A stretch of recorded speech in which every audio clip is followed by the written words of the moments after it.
మల్లారెడ్డి గారు. గంగులో నా గర్రసేపే.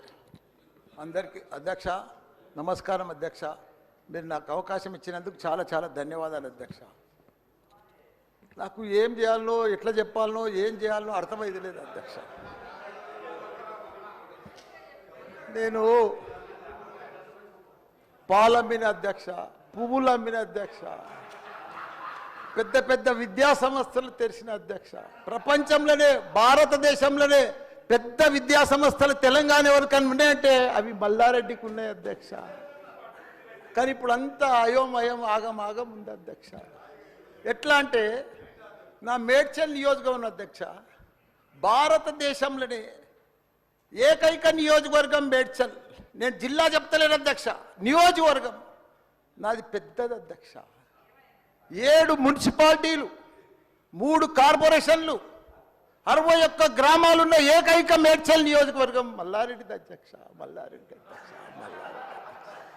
దాన్ని అతులం కుతులం చేస్తున్నారు అధ్యక్ష. దాన్ని జిహెచ్ఎంసీ అని. ఇప్పుడు నా తన 7 మున్సిపాలిటీలు ఉన్నాయి, 3 కార్పొరేషన్లు ఉన్నాయి, 61 గ్రామాలు ఉన్నాయి. అందులో 28 గ్రామాలు తీసి మున్సిపాలిటీలలో కలిపేసారు పక్కకునే గ్రామం. ఆ మున్సిపాలిటీలన్నీ ఇప్పుడు వాళ్ళ పీరియడ్ అయిపోగానే జనవరి 27కు అవి జిహెచ్ఎంసీలో చేస్తారట. నా టైంలో ఒక్కటే పీరియడ్ అయింది వాళ్ళు గెలిచి. నా దగ్గర ఒక్క మేడ్చల్ నియోజకవర్గంలోనే కార్పొరేటర్లు, కౌన్సిలర్లు, మేయర్లు, జిల్లా పరిషత్ చైర్మన్లు, సర్పంచ్లు, ఎంపీటీసీలు, వార్డు మెంబర్లు వీళ్ళందరూ కలిసి ఒక్క మేడ్చల్ల 444 మంది నా తన లీడర్లు ఎదిగిరు అధ్యక్ష.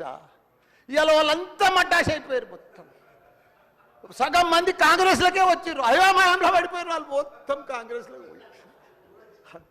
ఎందుకంటే మళ్ళీ ఎలక్షన్స్ వస్తాయి, మళ్ళీ మున్సిపల్ ఎలక్షన్స్ వస్తాయి, మళ్ళీ సర్పంచ్ ఎలక్షన్ వస్తాయి అంటే ఏ మున్సిపల్ లేదు, కౌన్సిలర్ లేరు, అన్ని జీవోలు కూడా వచ్చేసినాయి అధ్యక్ష. ఆల్రెడీ మున్సిపాల్లో గ్రామాలు కలిసిపోయినట్టు, మళ్ళా గ్రామాలన్నీ మున్సిపాల్ కూడా అన్ని జిహెచ్ఎంసీలో కలిసినట్టు. ఒకటి అధ్యక్ష, కలుపుని తప్పు లేదు.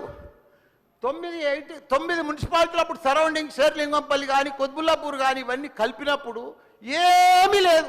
ఇప్పుడు మా తాన కూడా మున్సిపాలిటీలలో ఇప్పుడిప్పుడే ఈ 5 ఏళ్ళనే డెవలప్ చేసినాం మేము.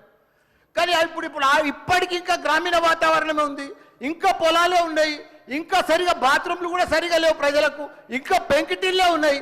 అవన్నీ కూడా జిహెచ్ఎంసీలో కలిపితే పరిస్థితి ఇప్పుడు బంజారాల్లో, జూబ్లీహిల్స్లో అదే ట్యాక్స్ ఉంటుంది, మా గ్రామాలలో అదే ట్యాక్స్ ఉంటుంది అధ్యక్ష.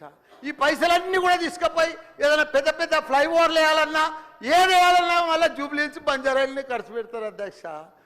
మా పుణ్యాన్ని మా మున్సిపాలిటీలో అట్లనే ఉండని, ఇంకో పీరియడ్ ఉండని, ఇంకో 2 ఉండని. శ్రీధర్ బాబు గారు, మా సీఎం కూడా చెప్పండి మీరు దయచేసి ఈ సభ ద్వారా మా మున్సిపాలిటీలు ఇంకో పీరియడ్ ఉంటే మంచిగా అవుతాయి. ఎందుకంటే గ్రామీణ ప్రాంతాలు ఉన్నాయి, ఇంకా వ్యవసాయాలు ఉన్నాయి, ఇంకా పెంకటిళ్ళు ఉన్నాయి. మనం అన్ని ఇప్పుడు నా అన్ని కూడా జిహెచ్ఎంసీలో కలిసినట్టు. నాకు రూరల్ లేదు, ఎంపీటీసీ లేదు, సర్పంచ్ లేడు, కౌన్సిలర్ లేడు, ఓన్లీ కార్పొరేటర్. అది కూడా 20-30 వేలకు ఒక్కరు అవుతారు. 444 మంది పోయి 40 మంది కూడా గారు 8-10 మంది అవుతారు నా నియోజకవర్గం. 6,48,000 ఓట్లు ఉన్నాయి అధ్యక్ష. అది అయిపోయిందా, ఈ పార్టీకి అయిపోయింది. దయచేసి అది చెప్పినా మీకు అంత మనవించుకున్నా. హైడ్రా భారతదేశంలోనే మన హైదరాబాద్ అంటే, తెలంగాణ రాష్ట్రం అంటే ప్రపంచమంతా మోగిపోయింది అధ్యక్ష. ఐటీ రంగంలో కానీ, ప్రతి ఒక్క డెవలప్మెంట్లో కానీ, ప్రతి దాంట్లో కూడా హైడ్రా వచ్చినాక ఒక్కసారి హైడ్రా ఏం పెద్ద తప్పు పని చేయలే. కానీ హైడ్రా వచ్చినాక ఒక భయాందోళనతో మొత్తం కుప్పగొలిపోయింది అధ్యక్ష. హైదరాబాద్ సిటీ దిష్టి తగిలిపోయింది అధ్యక్ష. నువ్వేమన్నా అనుకో, ఎందుకంటే నాకు పెద్ద ల్యాండ్ బ్యాంక్ ఉంది, నాకు పెద్ద విద్యా సంస్థలు ఉన్నాయి, నాకేం నష్టం లేదు, నేనేం ఎఫ్టీఎల్లో లేను, బఫర్ జోన్లో లేను. నేను జనరల్గా చెప్తున్నా, అభివృద్ధి అమెజాన్, గూగుల్, ఫేస్బుక్, యాపిల్ లాంటి కంపెనీలు అమెరికా తర్వాత ఇక్కడ మన హైదరాబాద్ తెచ్చిండు మన కేటీఆర్ అధ్యక్ష. హెడ్ క్వార్టర్స్ ఈయనే ఉండే అధ్యక్ష. ఐటీలా మనం కర్ణాటక, బెంగళూరు మించినాం అధ్యక్ష. ఇక్కడ 9 లక్షల మంది ఉద్యోగాలు చేస్తున్నారు, ఐటీ ఉద్యోగాలు. పెద్ద పెద్ద ప్రపంచం అంతా కూడా హైడ్రా తీసుకొచ్చి పెద్ద పెద్ద వాళ్ళకు బుగులు పట్టిపోయింది అధ్యక్ష. గరీబ్ వాళ్ళు అయితే గుండెలు వలిగిపోయినాయి అధ్యక్ష. మరి అది ఎందుకు తెచ్చిర్రో ఏమో మళ్ళీ నాకు అర్థం కాదు. ఇప్పుడు ఒకటి అధ్యక్ష, ఇప్పుడు నాయే కొన్ని ఎఫ్టీఎల్ ఉన్నాయనుకో, ఎగ్జాంపుల్ చెప్తా. శ్రీధర్ బాబానా మన ఇంట్లో మన సెల్ ఫోన్లో చూస్తే మన భూమి వన్ జర్సెప్టి ద ఫ్లో ఆగిపోతుంది అన్న, మీకు దండం పెడతా.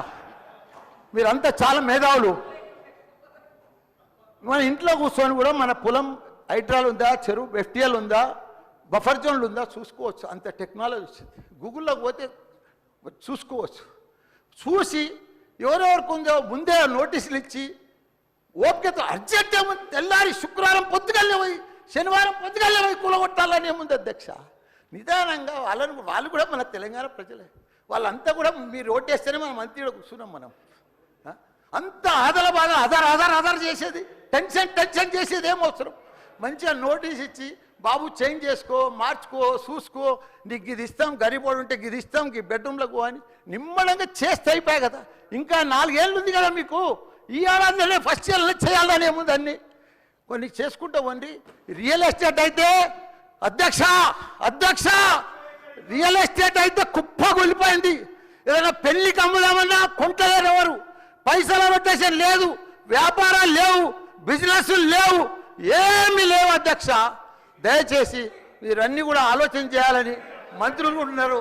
అందరికి కూడా చెప్తున్నా, అందరికి కూడా దండం పెట్టి చెప్తున్నా. థ్యాంక్ యూ అధ్యక్ష. ఒక్క నిమిషం మాట్లాడండి అధ్యక్ష. ఒకటే నిమిషం సార్ తమరి ద్వారా నేను ఒకటే రిక్వెస్ట్ చేస్తాను అధ్యక్ష. ఏ ప్రభుత్వాలైనా అధ్యక్ష